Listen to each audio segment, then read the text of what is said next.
Hello guys, welcome to channel Aira and Aima. ഒരുപാട് ദിവസമായില്ലേ നമ്മൾ കണ്ടിട്ട്. ഇത് അപ്പോൾ വർക്കല കാപ്പിൽ ബീച്ചിൻ്റെ അവിടെ പോയപ്പോൾ എടുത്തതാണ് കേട്ടോ വീഡിയോ. ഗായ്സ്, ഒരു സൈഡ് കായലും ഒരു സൈഡ് കടലുമാണ് ഗായ്സ്. നല്ല വ്യൂ ആയിരുന്നു ഗായ്സ്, നല്ല രസം ഉണ്ടായിരുന്നു ഗായ്സ്. ഇത് കായലിൻ്റെ അവിടെയൊക്കെയാണ്.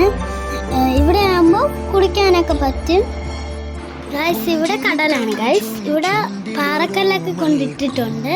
ഇവിടെ കാല് നനയ്ക്കാനൊക്കെ സ്ഥലമുണ്ട്. നല്ല രസമായിരുന്നു. ഇവിടെ ആകുമ്പം നമുക്ക് വെള്ളത്തിൻ്റെ അവിടെ വരെ ഇറങ്ങാനൊക്കെ പറ്റും. അപ്പോഴേക്കും പെട്ടെന്ന് മഴ വന്നു. അപ്പോഴത്തേക്കും നമ്മൾ കാറിലൊക്കെ കയറി. വാപ്പച്ചി തല നനഞ്ഞതിന് ശേഷം അയിമൂട്ടം തുടച്ചുകൊടുക്കുന്നതാണ് കേട്ടോ. ഇന്നത്തെ ഒരു കുഞ്ഞു വീഡിയോസാണ് ഗായ്സ്. അടുത്ത വീഡിയോ ആയിട്ട് ഗായ്സ് വരാം.